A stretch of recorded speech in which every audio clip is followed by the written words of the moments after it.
Bismillahirrahmanirrahim. Assalamualaikum warahmatullahi wabarakatuh.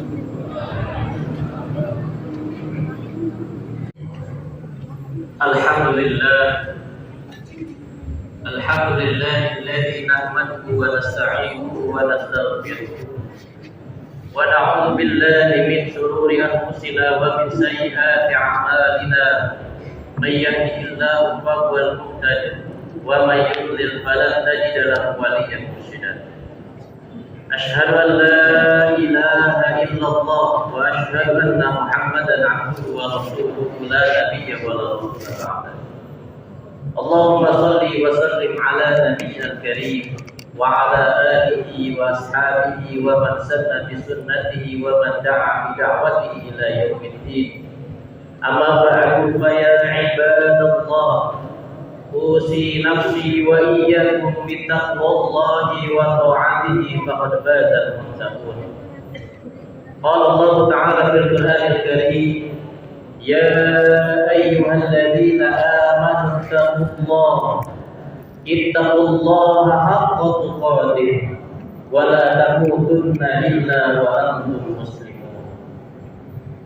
Wa qala aidan ya ayyuhalladzina amanu ittaqullaha wa qulu qawlan sadida yuslih lakum a'malakum wa yaghfir lakum dhunubakum wa may yuti'illaha wa rasulahu faqad faza fawzan 'azima.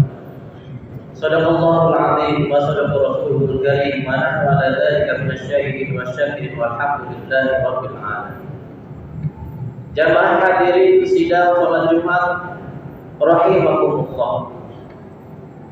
Pada kesempatan yang berbahagia ini, khatib berwasiat kepada diri khatib sendiri dan jamaah sekalian.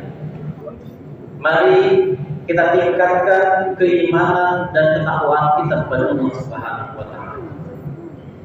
Karena bekal takwa kita akan mendapatkan rahmat dan kasih sayang Allah Subhanahu wa taala. Wa tazawwadu fa inna khairaz zadi taqwa. Jamaah hadirin rahimakumullah, pada kesempatan kali ini khatib akan menyampaikan sebuah tema kiat sukses mendidik moral manusia. Sebelum kita masuk ke tema tersebut, tentu jemaah sekalian, pada abad ini, pada zaman ini, kita merasakan bahwa zaman kemerosotan moral, kerusakan perilaku manusia, bukan hanya dari anak-anak kita, tetapi mulai dari anak-anak, remaja, dewasa, bahkan orang tua sekalipun. Kenapa demikian? Sebagai contoh yang viral di media sosial, bahwa Indonesia merupakan negara peringkat pertama dari segi judi online. Belum lagi dari kerusakan perilaku anak-anak muda saat ini. Anak-anak remaja, masa-masa anak-anak SMA, SMP dan lain sebagainya.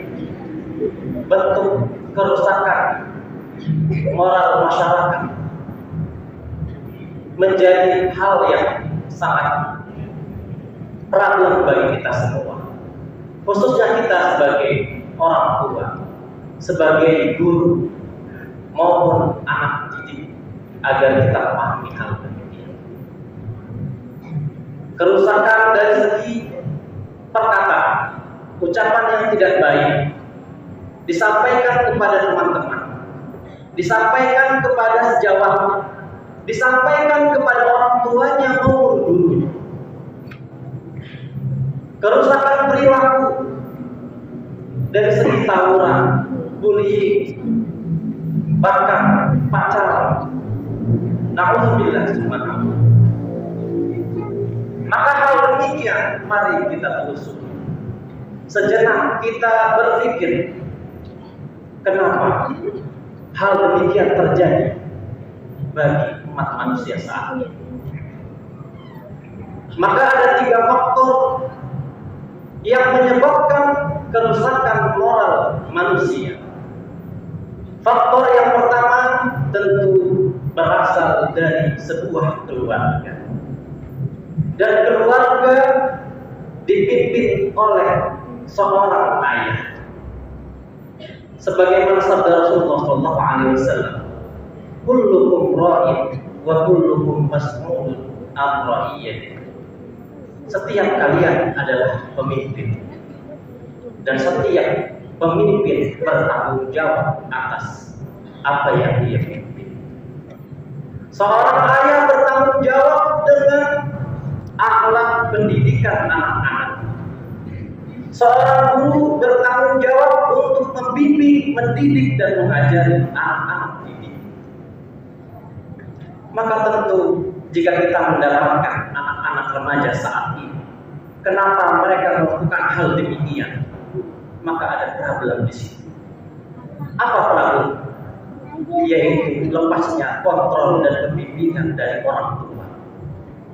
Orang tua sibuk mencari rezekinya, berangkat pagi pulang malam, atau bahkan berangkat pagi pulang pagi kembali, tanpa berpikir bagaimana pendidikan anak-anak.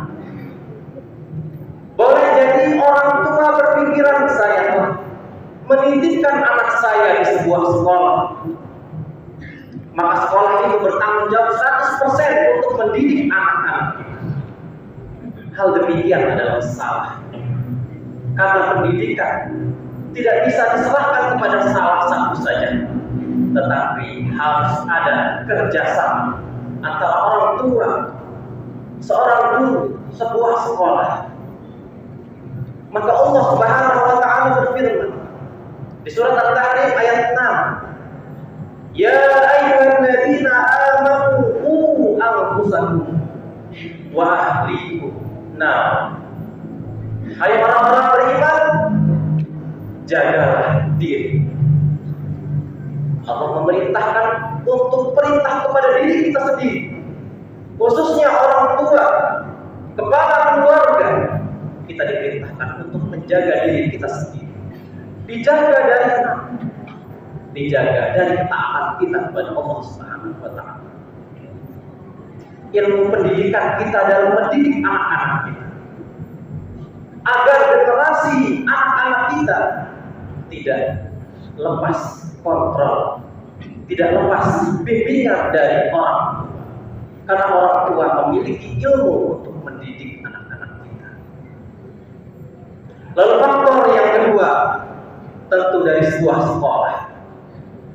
Maka orang tua harus bisa selektif memilih sebuah sekolah. Di dalamnya ada kurikulum yang dipadukan antara agama dan pendidikan umum atau pelajaran umum. Maka orang tua harus bisa selektif memilih sebuah sekolah yang terbaik untuk agamanya dan untuk ilmu pengetahuan. Lalu tidak kalah penting dari faktor yang paling mempengaruhi anak-anak kita adalah lingkungan atau teman sejawat. Rasulullah SAW bersabda, ar-rajulu ala dini khalili falyanzur ahadukum man yukhalil. Seseorang dilihat dari agama saudara, dilihat dari agama temannya, sejawatnya. Falyanzur, maka hendaklah salah satu di antara kalian memperhatikan siapakah yang pantas untuk diajak berteman untuk dirinya. Maka mudah untuk mengenali saudara-saudara kita, mengenali anak-anak kita, apakah mereka berakhlak mulia atau tidak, apakah keseharian mereka benar-benar melakukan hal yang positif atau negatif. Maka lihatlah temannya saat ini. Jamaah hadirin, dalam tema yang utama saat ini, Allah Subhanahu wa taala berfirman, di surat Maryam ayat 12 sampai 14 menyampaikan kiat mendidik anak kita agar mereka memiliki akhlak moral yang baik. Maka Allah Subhanahu wa taala berfirman, "Ya Yahya, khudil kitaba bi quwwah wa atainahu hukma sabiyya wa hananan min ladunna wa zakah wa kana taqiyya wa barran biwalidayhi wa lam yakun jabbaran 'asiyya." Ada 4 hal atau pelajaran dari ayat yang disebutkan tadi.